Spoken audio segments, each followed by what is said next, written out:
Ako po si Sam Matthew R. Puentes, 9 years old. Ako po si Rachel Ginisiga Hudo, 11 years old. My name is Rupert Tevkada and I'm 10 years old. Ako po si Shylorine Betana, 10 taong gulang. Ako po si Jared Isayati Alimorong, 9 years old. Ako po si Bea R. Dedicatoria, 11 years old. Ako po si Alnasra B. Kasim, 12 years old.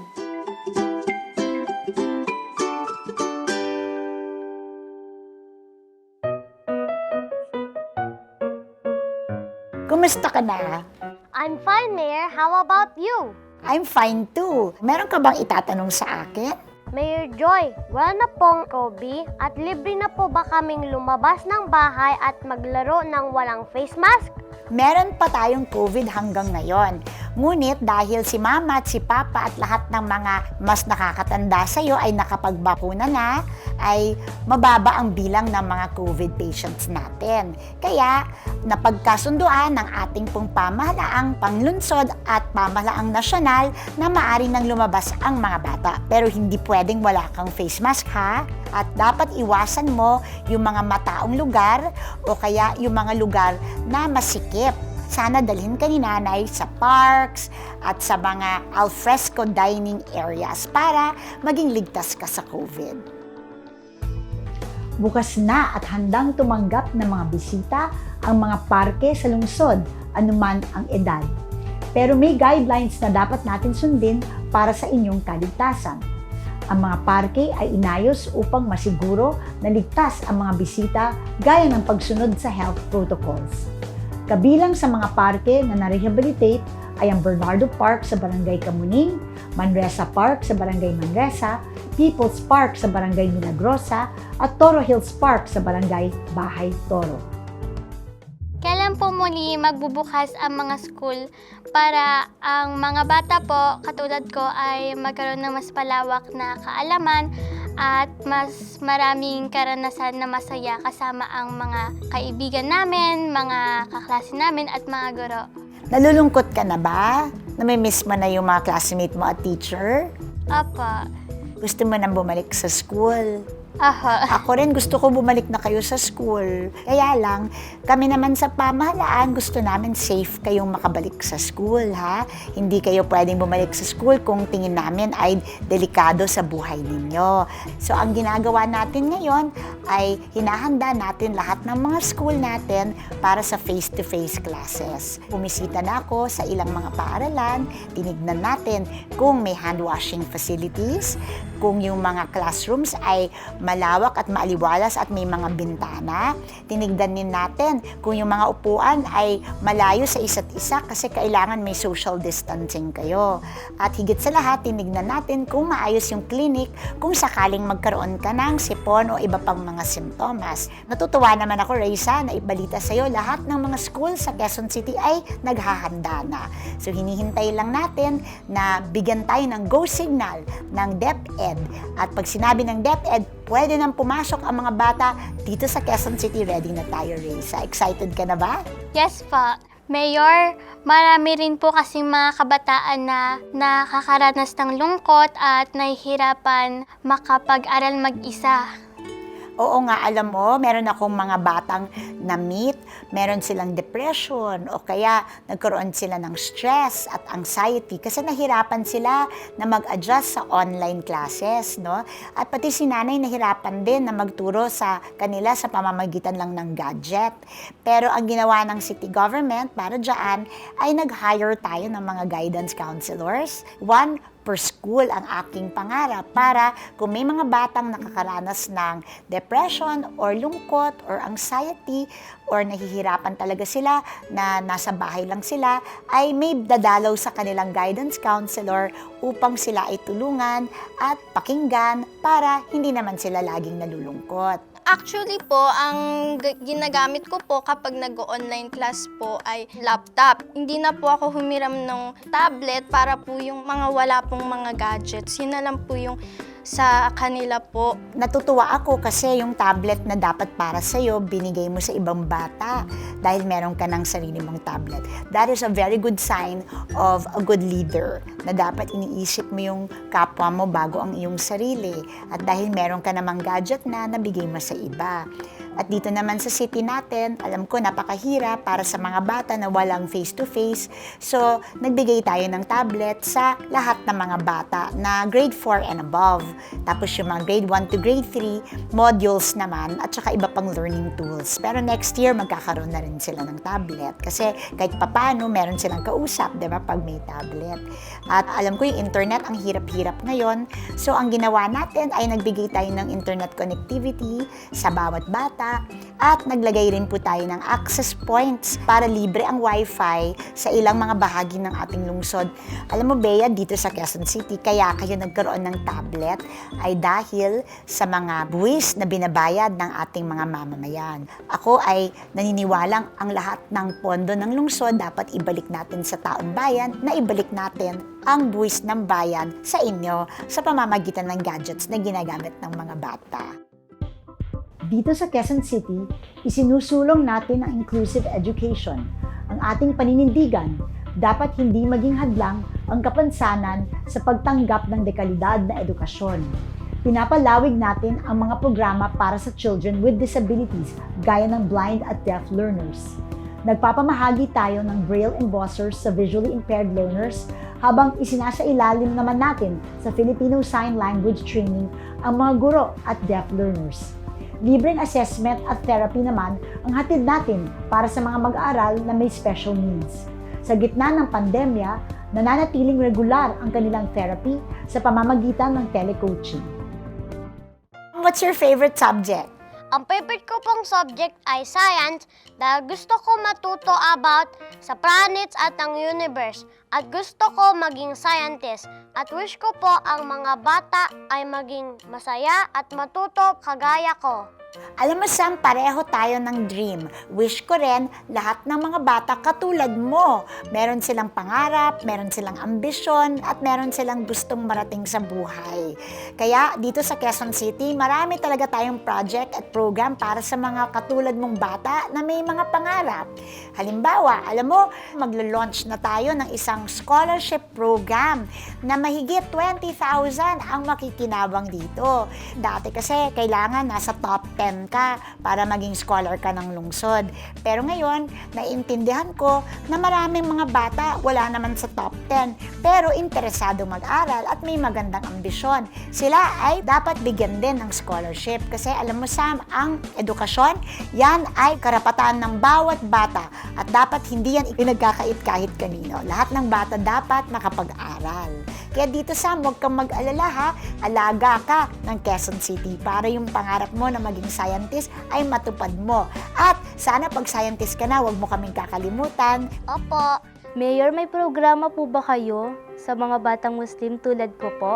Alam mo, Al-Nazra, dito sa Quezon City, hindi naman tayo nagdi-discriminate. Lahat ng bata pantay-pantay. Sa mga batang katulad mo, ay hindi naman kayo naiba sa ibang mga bata. So lahat ng binibigay natin sa ibang mga bata, katulad ng mga tablets and school supplies, at iba pang tulong sa kanilang pag-aaral, lalo na't naka-lockdown sila or naka-quarantine, binibigay din natin sa mga batang Muslim.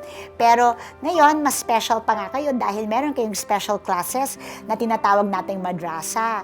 Ito ay pinalaganap pa natin at nagdagdag pa ako ng pondo para makatulong sa mga batang kailangan mag-aral sa madrasa school. At ako, ginagawa po natin ito sa Quezon City because we value the culture of our Muslim brothers and sisters. Halos 7,000 mga estudyante na ang nakatanggap ng scholarship o libreng edukasyon na galing sa indigent families, displaced or relocated families, at marginalized sector ng ating lungsod. Ginawa na rin nating online ang scholarship application gamit ang ating QCE services. Sa darating na pasukan, inaasahan nating tataas pa ang bilang ng mga scholar sa ating lungsod. Batid natin ang malaki ang posibilidad na dumami ang out-of-school youth ngayong may pandemya, kaya pinalakas natin ang programang Alternative Learning System.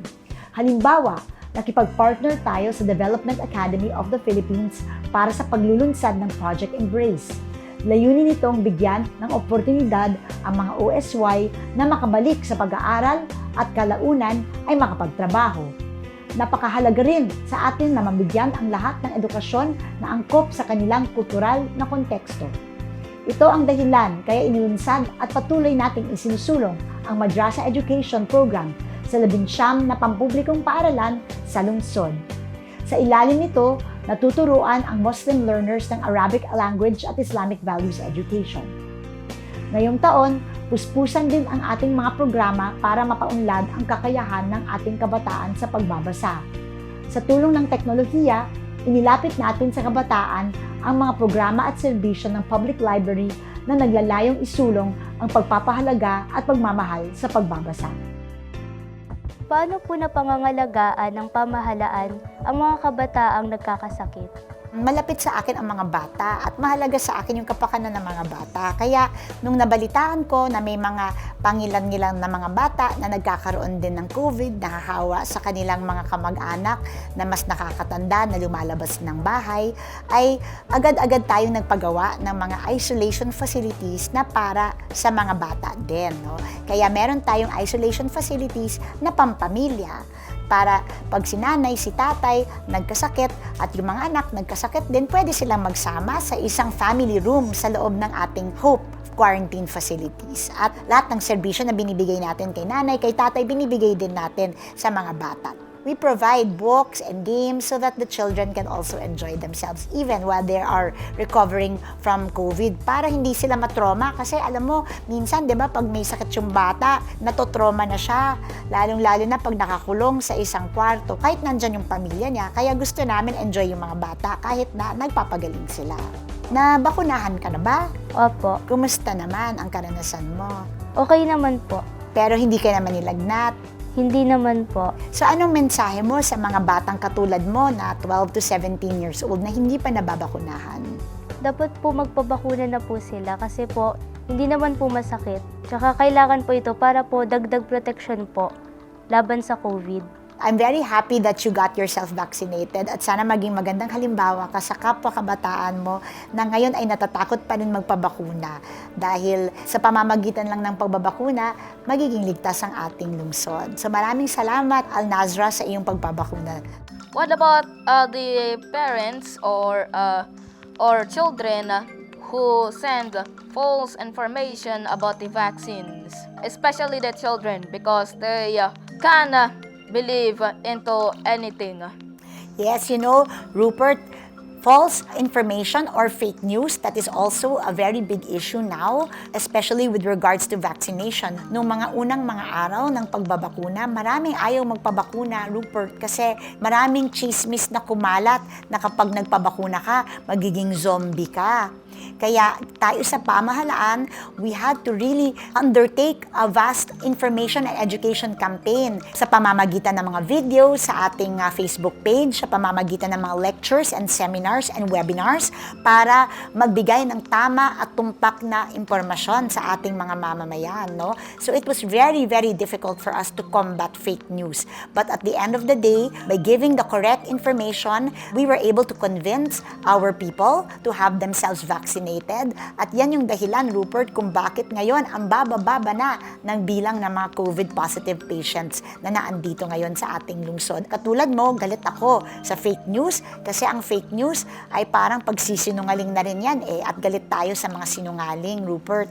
Tayo ay naandito para palaganapin ang katotohanan. Kaya ang aking ring payo sa lahat ng mga tao, sana i-validate muna nila yung mga impormasyon nila sa mga tamang sources. All vaccines are the same. They protect us and they keep us safe. So that is something I will ask you to help me with, Rupert. If you know anybody who does not want to be vaccinated because they believe the vaccines are not safe or they read somewhere that the vaccines are not effective, you have to help us here in the government to spread the truth. Malungkot po ako, Mayor, kasi po yung pinsan ko po, may kapansanan po siya sa pagsasalita.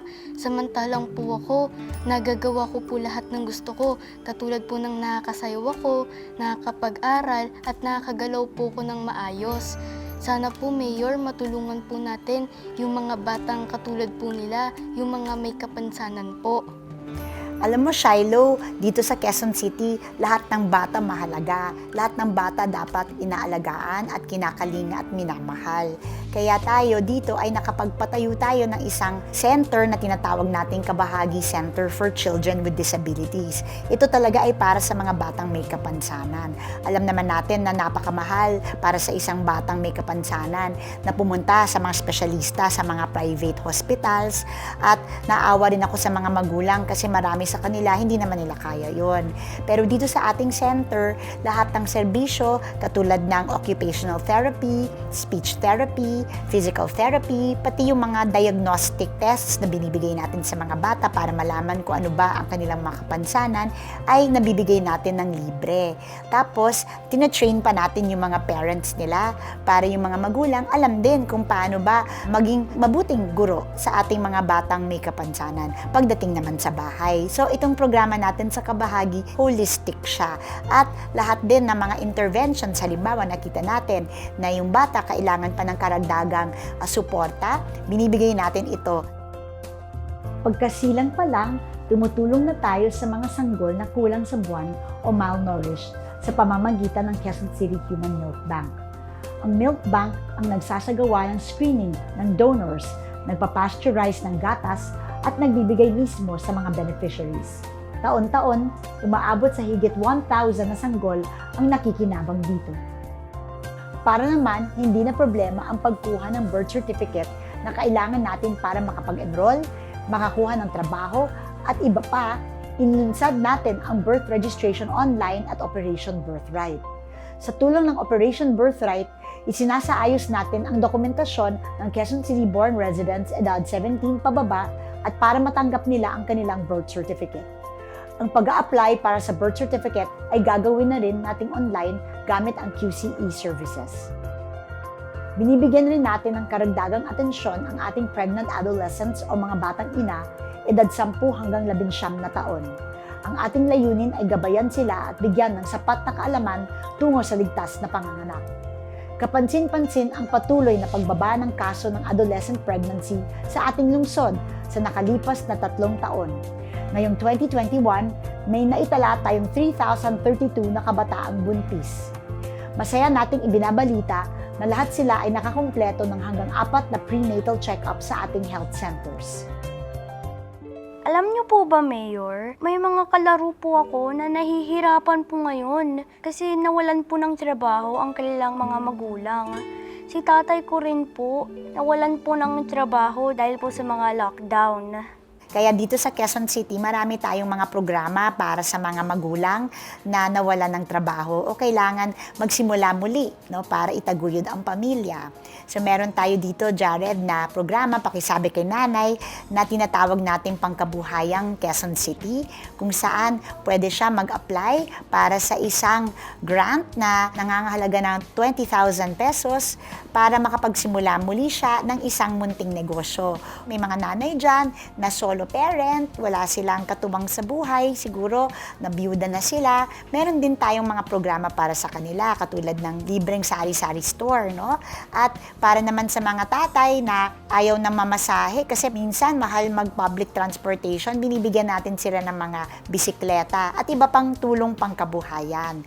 Meron din tayong programa para tumulong sa mga negosyong malapit ng malugi. Gusto natin silang salbahin, kaya binibigyan din natin ng tulong para hindi sila malugi, para yung mga empleyado nila ay hindi mawalan ng trabaho.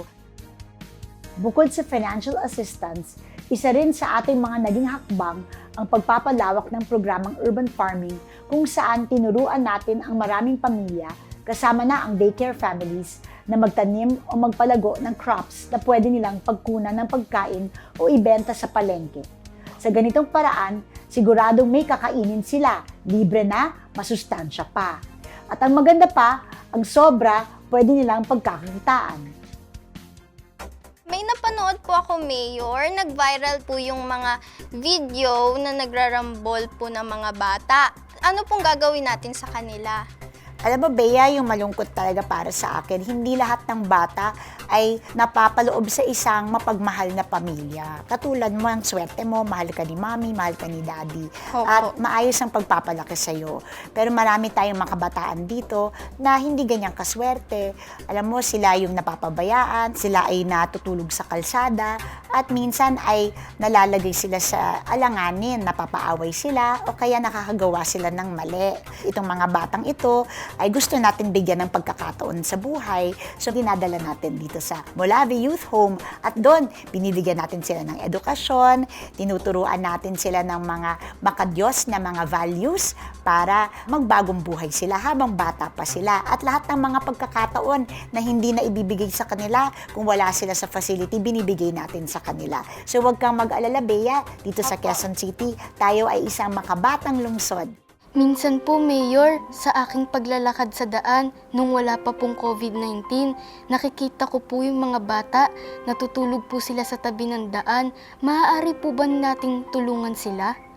Oo, alam mo, Shiloh, ako din. Pag dumadaan ako sa kalsada, nakikita ako ng mga bata, walang tahanan, talagang nasasaktan ako para sa kanila. Kaya bumuo tayo ng isang programa, ang Bahay Kalinga. Ito ay isang lugar kung saan lahat ng mga bata at pamilya nila na natutulog lang sa kalsada, wala silang mauwi ang mga bahay, ay kinukuha natin sila at dinadala natin sa isang center kung saan sila ay nakakatanggap ng kalinga mula sa ating lungsod.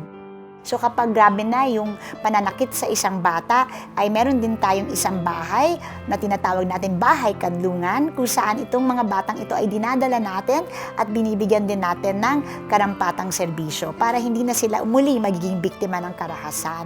Meron din tayong bahay para sa mga bata na alam mo na napabayaan ng mga magulang, tapos siguro minsan nagugutom sila o kaya nawawalan ng pag-asa, napapagamit sila ng bawal na gamot sa murang edad. At yun talaga nakakalungkot kasi pag hindi nga natin pinatigil, paglaki nila magiging addict sila. Kaya dito, habang bata pa lang, pag nakita na natin na yung bata ay gumagamit na ng solvent o ng rugby, dinadala na natin sa bahay at doon, binibigyan natin ng pag-asa yung bata, tinuturuan natin yung bata na mahalin ang kanyang sarili at pinapalapit natin siya sa Diyos at binibigyan natin siya ng sapat na edukasyon.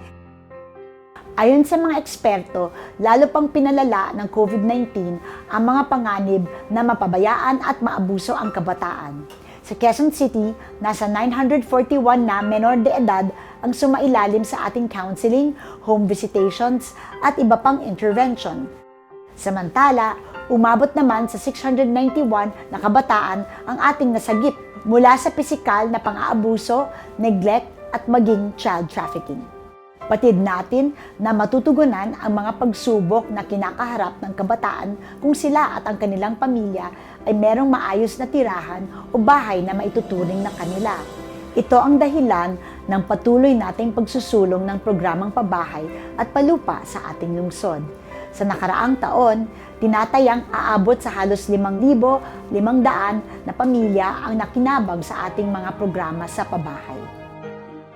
How would you address the current situation of children selling goods on the middle of the street? There are many cases in our city where children are forced to work, and that is called child labor. And that is something that also saddens me, because for me, a child should not be working. A child should be playing, and a child should be enjoying with his or her friends in school. So one of the things that I'm doing, Rupert, here in our city is we are now trying to profile all of the children that are working. My wish and my dream for all children is that they don't have to work and sacrifice their childhood just to help their families earn an income. Sinimulan na ng lungsod na magsagawa ng citywide profiling ng mga biktima ng child labor. Sa paggawa natin ng sariling database, mapapadali ang pag-aabot ng tulong sa kanilang pamilya. Ang layunin natin, tuluyan ng wakasan ang kultura ng child exploitation sa ating lungsod. Kitang-kita rin natin ang aktibong partisipasyon ng ating mga barangay sa gitna ng pandemya. Lahat ng ating 142 barangays ay nag-realign ng kanilang budget para mas madaling makatugon sa pangangailangan ng kanilang komunidad. Siyempre, hindi nila pinapabayaan ang ating vulnerable sectors kabilang ang kabataan. naglaan sila ng mga programang napapanahon at makabata. Sa ating pagsisikap na mapabuti ang kalidad ng buhay ng lahat ng bata, nakamit ng ating lungsod ang pagkilala bilang isang child-friendly city sa nakalipas na 3 taon. Makakaasa kayo na hindi ito dito nagtatapos. Marami pa tayong plano at ihahatid na programa. Pero hindi namin ito magagawa kung hindi tayo magkakaisa. Sa mga kapwa kong Q-Citizen, pagsikapan po nating maging bahagi ng solusyon tungo sa mas makabatang lipunan. Kaisa ng lahat ng sektor ang panawagan po namin sa new normal, dapat walang iwanan. Karapatan ng bawat bata ating tutukan. Mabuhay ang mga kabataan ng Lungsod Quezon at maraming salamat po.